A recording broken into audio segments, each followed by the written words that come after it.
No me seáis muy llorones este año, que siempre estáis llorando pidiendo cosas. El que no es nada llorón es el profesor de la Universidad de Granada, Arturo Quirantes Sierra, que, como me imagino que ya lo vais conociendo, estaréis esperando que salga de algún sitio extraño, como por ejemplo detrás mía, disfrazado de algo raro, ¿verdad? Con Arturo Quirantes os dejo.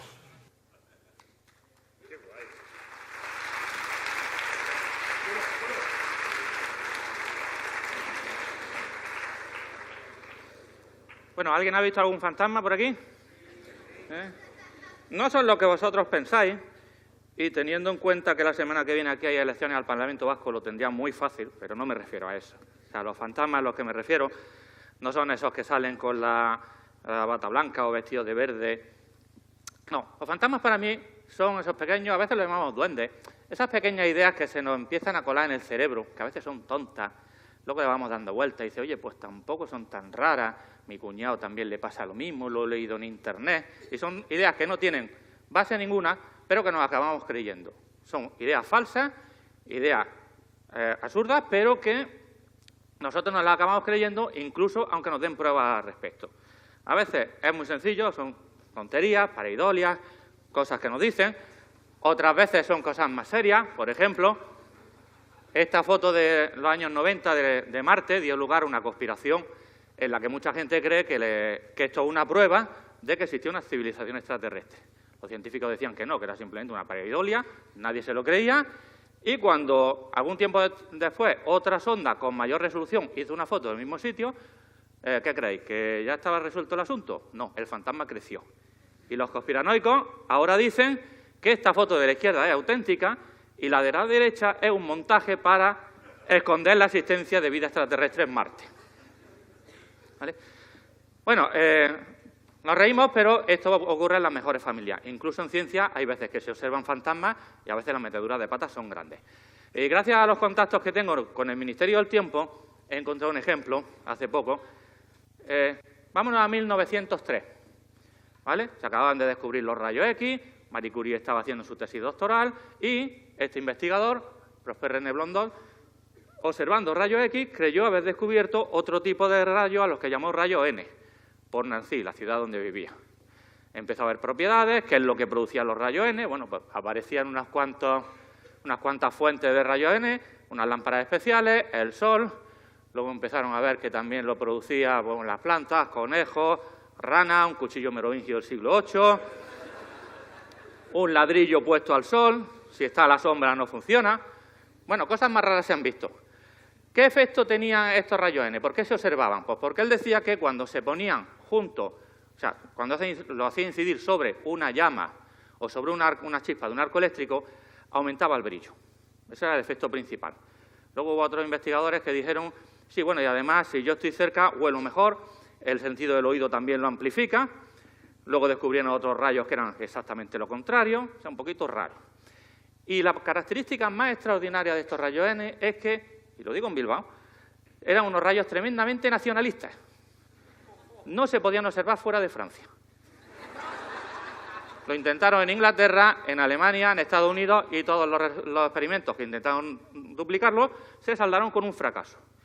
Y como a los científicos no les gusta mucho eso de que no se pueda repetir un experimento, me llamaron a mí, lo que pasa es que la puerta del tiempo estaba cerrada en ese momento, y en su lugar enviaron a este señor. La revista Nature le pidió a este hombre Robert Wood, un científico norteamericano, que fuera ahí a bichear un poco.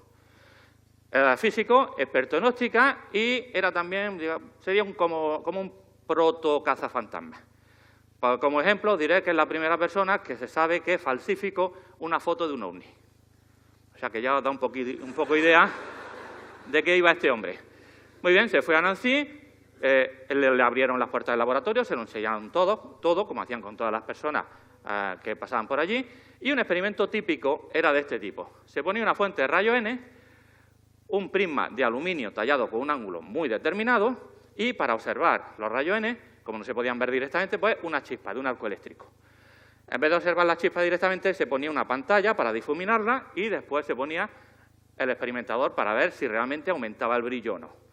¿Vale? La idea era que si se lanzaban rayos N a un ángulo muy determinado, el brillo aumentaba, con lo cual ahí lo tenemos.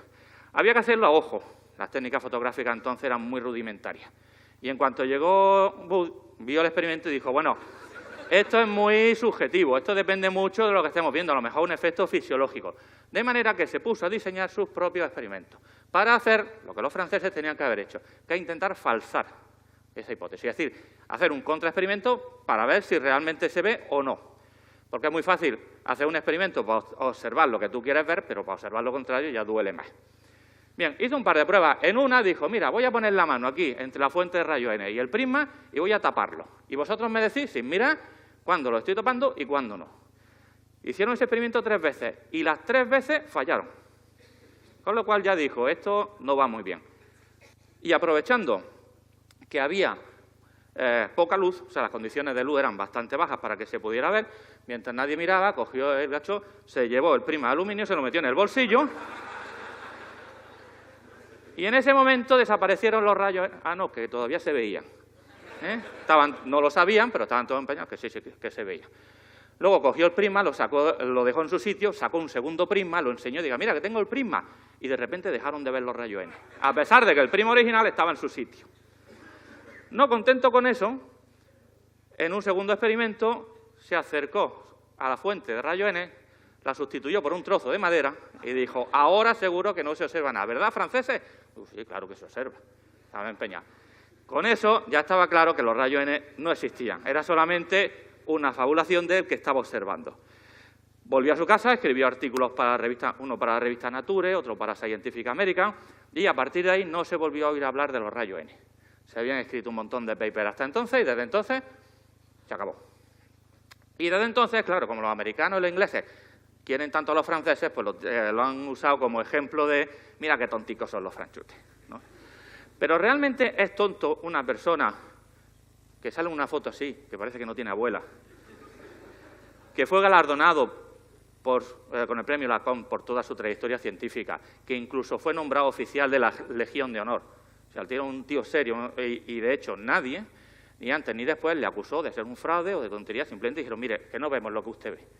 ¿Vale? Es decir, fueron muy respetuosos y, por desgracia, por muy listo que fuera, pues fue un caso de un científico que se pone a ver y descubre lo que quiere ver. Y no hay cosa más peligrosa en un laboratorio que experimentar y ver los resultados que tú estás esperando. ¿Vale? Por eso en experimentación, por ejemplo, en medicina, es muy útil no saber qué medicina están recibiendo los pacientes, si la experimental o el placebo. ¿Vale? Y luego se hacen los datos después. Bien, desde entonces todos los lugares de investigación serios tienen un escuadrón de cazafantasmas, un poco así como yo, pero no con la elegancia que me caracteriza, con el objeto de decir, bueno, ¿y si eso no funciona? ¿Y si ese bosón de Higgs no existe? ¿Y si? ¿Vale? Para no creernos lo que estamos viendo por muchas ganas que tengamos, porque a nosotros nos encanta creer. ¿Vale? El agente Mulder de Expediente X tenía un cartel que dice, quiero creer, y a todos nos encanta creer, pero si tenemos pruebas, esas pruebas nos llevan a donde nos lleven, no podemos inventarnos cosas. Como ejemplo, no en 1903, sino en el diciembre del año pasado, pareció descubrirse lo que se llamaba, ¿cómo se llama la cosa esta?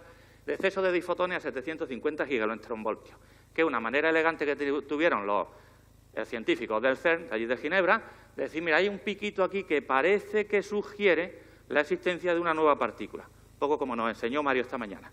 Observando los trozos, se intentaba ver qué partículas la habían formado. Pero fueron muy cautos porque sabían los experimentadores que había una pequeña, pero no nula probabilidad de que eso fuera un fantasma, que fuera una fluctuación estadística. Algo que, mira, que parecía, pero que luego resulta que no. Volvieron al laboratorio, siguieron haciendo pruebas, hicieron más pruebas todavía, y mientras tanto los teóricos se pusieron a escribir, creo que fueron como 500 papers sobre las propiedades de esta nueva partícula, por qué debe existir, qué vida tiene, todo ese tipo de cosas. Como diciendo, bueno, no sabemos si existe o no, pero si existe, ya tengo el paper publicado.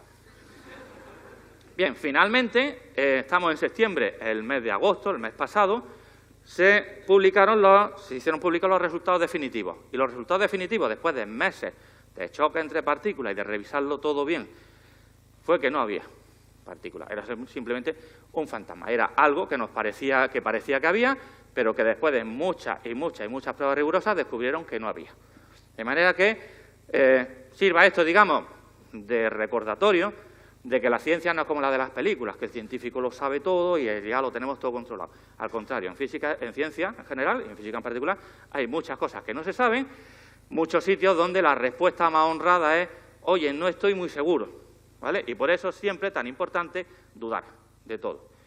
Podéis incluso dudar de que yo no sea un cazafantasmas de verdad, a pesar de que tengo aquí una acreditación que lo prueba. Oye, lo mismo tenéis razón, lo mismo me he vestido aquí para deciros que tengáis cuidado y que, como consejo final, no pasa nada si cruzáis los rayos, lo que no debéis dejar nunca es que se os crucen los cables. Así que, ojo y muchas gracias.